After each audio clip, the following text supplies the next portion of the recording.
নমস্কার, আমি চন্দ্রানী। দিন যাপনের আরও একটি নতুন ভিডিওতে আপনাদের সকলকে স্বাগত জানাই। আজকে বানাচ্ছি ফুলকপি আলু দিয়ে কাতলা মাছের ঝোল, একদম সিম্পলভাবে ঘরোয়া উপকরণ দিয়ে। গ্যাসে কড়াই বসিয়ে দিয়ে সরষের তেল দিয়ে নিয়েছি। সরষের তেলটা একটু গরম হলে মাছগুলো এর মধ্যে ছেড়ে দিলাম। আমি এখানে সব মাছগুলোই কাতলা মাছের পেটি ইউজ করছি। মাছগুলোকে একটু লাল লাল করে ভেজে নিতে হবে।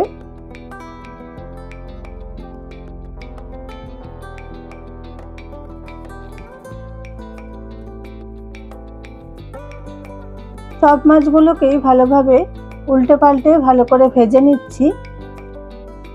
আজকাল অনেক বাড়িতেই বাচ্চারা মাছ খেতে চায় না। এইভাবে কাতলা মাছের পেটি যদি ঝোল করে দেওয়া যায়, আমার মনে হয় বাচ্চারা খেয়ে নিতে পারবে। সব মাছগুলোই উল্টে পাল্টে ভালোভাবে ভাজা হয়ে গেছে। এবার মাছগুলোকে একটা প্লেটের মধ্যে তুলে নেব।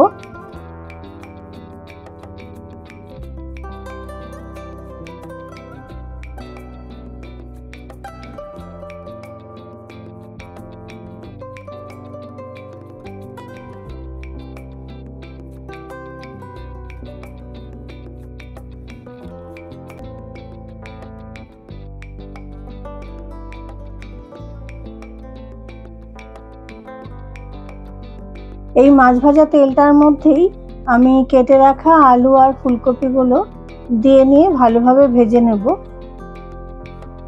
আলু আর ফুলকপিটার মধ্যে অল্প একটু লবণ দিয়ে নিলাম, যাতে লবণটা ভালোভাবে আলু আর ফুলকপির মধ্যে ঢুকে যায়।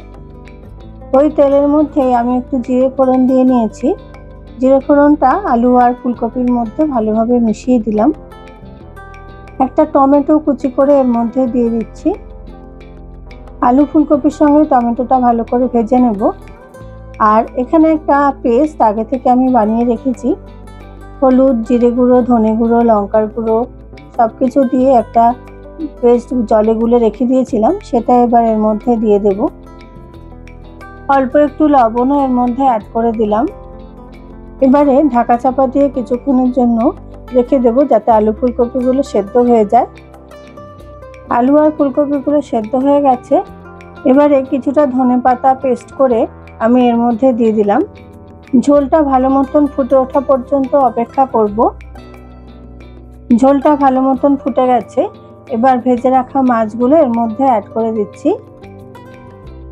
আলু আর ফুলকপি দিয়ে কাতলা মাছের ঝোল একদমই রেডি। কয়েকটা কাঁচা লঙ্কা উপর থেকে ছড়িয়ে দিলাম।